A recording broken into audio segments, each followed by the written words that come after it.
95% of our life is coming from the programs of how to live life that we get in the first 7 years of life. And that's why poor people stay poor and rich people stay rich. The movie The Matrix is not science fiction. It's a documentary. Every human, and it's a fact, every human first 7 years is download a hypnosis. The brain of a child under 7 is in a lower vibrational frequency. When you put wires on a person's head, you read electroencephalograph, reading brain activity. A child below 7 has a lower vibration than consciousness. It's called theta. Theta is imagination. Oh, that's how kids play a tea party with mud pies, but to them it's a real thing. A kid rides a broom, it's a horse. That's theta, imagination. Theta is also hypnosis. And the idea is this: before you can become conscious, if you don't have any programs, what are you going to be conscious of? So nature makes the first 7 years. What kind of programs are required to live on this planet? I say, how do you get them?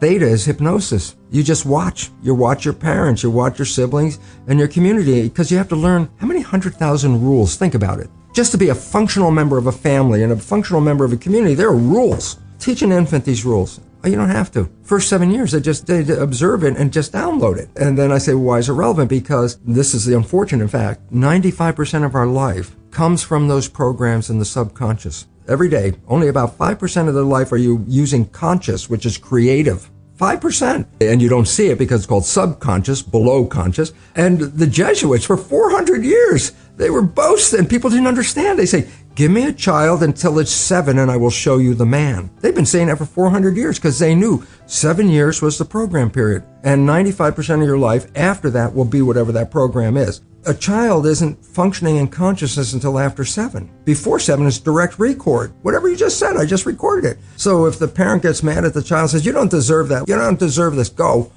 The child is not consciously understanding what you mean. Child's just recorded, I do not deserve.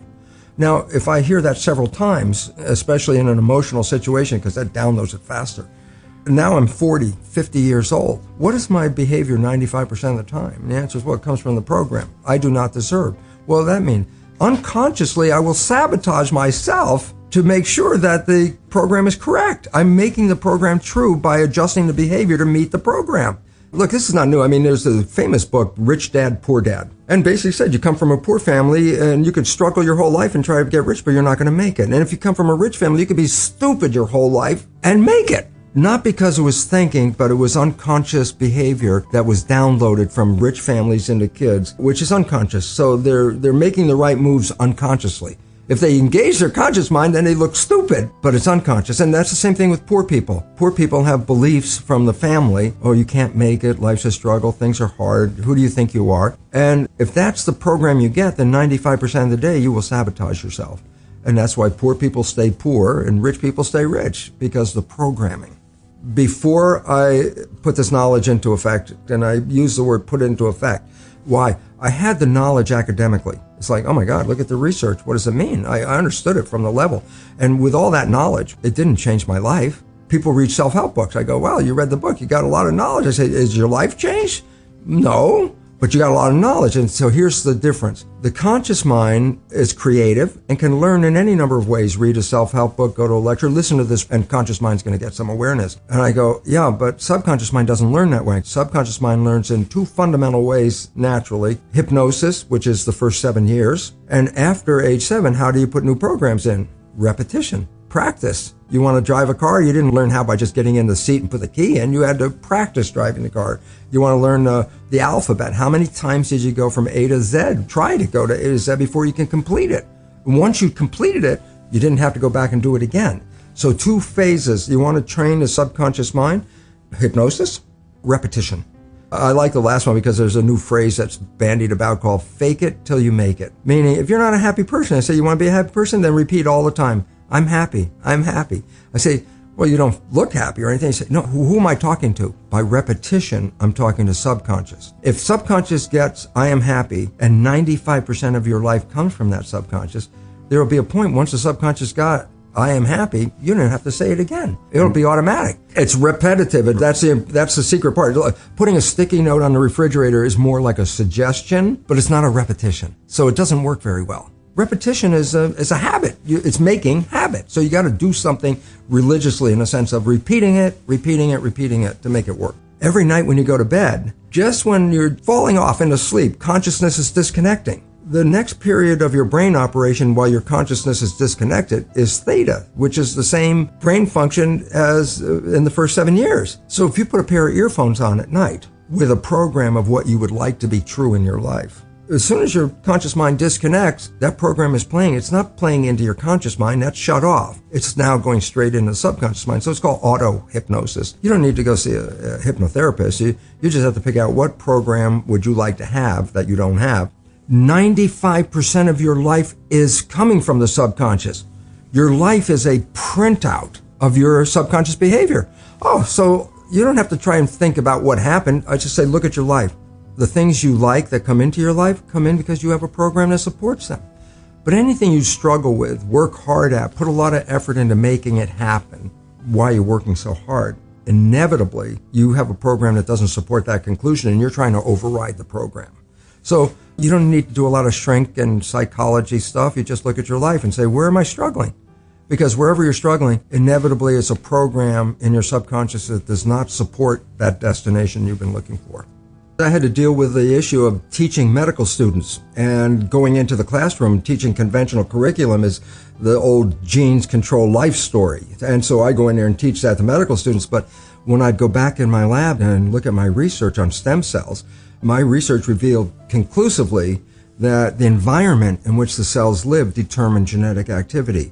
So it's complete opposite of what I was teaching in medical school. And the difference is profound. The conventional story, almost everybody's programmed with genes turn on and off, and then they control the character of your life. And if you buy that story, which I did and which I was teaching, it really means that we're victims of our heredity. We didn't pick the genes as far as we know. You don't like the traits, you can't change the genes, and the genes appear to turn on and off by themselves. All of a sudden you see your life is not under your control, it's under the control of the genes. And a lot of people feel that way looking at their family history and going, oh my goodness, I might have the genes for cancer or whatever it is. Since consciousness is involved, if once I feed you with an idea that you are susceptible to something, look, I can feed you with an idea that this pill that we just got from the pharmaceutical company, it's the greatest, best thing for your issue. And I give you this pill and you get better. And then later you find out it was a sugar pill and everybody goes, yeah, that's called the placebo effect. And I go, what does it really mean? You didn't get healed by the pill. You got healed by the belief in the pill. Well, yeah, that's what placebo is all about. And at least minimum of one third of all medical intervention is, it's a placebo effect where the healing comes from. Everybody goes, yeah, I know about the placebo. I go, yeah, but that's a result of positive thinking. What about negative thinking? And this is what we don't talk about, but the reality is it's equally powerful in regard to affecting your biology as is positive thinking, but it works in the opposite direction. A negative thought is called the nocebo effect. Can cause any disease and you can die. If you believe you're going to die, you can die from the belief. Here's a simple fact. Stress causes at least up to 90% of doctor visits. How can stress do this? And the answer is very simple. Stress causes a hormone called cortisol to be released in the body. So what does cortisol do? Number one, it causes the blood in the viscera, the guts, where maintenance of the body and healing comes from all the organs. It causes the blood vessels to shut down because it pushes the blood to the arms and legs. Why? Stress means you're ready to run, fight or flight. So you push the energy to where you need it, arms and legs. Well, where do you get it from? Well, you squeeze the blood vessels in the gut. Well, this is growth. The viscera is growth. That's what the organs are for. Arms and legs are for protection. If I'm in protection, I shut off growth. And more importantly, stress hormones shut off the immune system. The reason is just energy. The idea is if you're being chased by a saber-toothed tiger and you have a bacterial infection, how do you want to split the energy? How much energy you want to run away and how much you want to fight the with the immune system? The answer is the hell with the bacterium. I mean, if the tiger catches you, the bacteria is useless. It's meaningless, So when you're in stress hormones shut down the immune system to conserve energy. Does the immune system use energy? Of course. If you've ever been really sick, you never even got out of bed, you have no energy.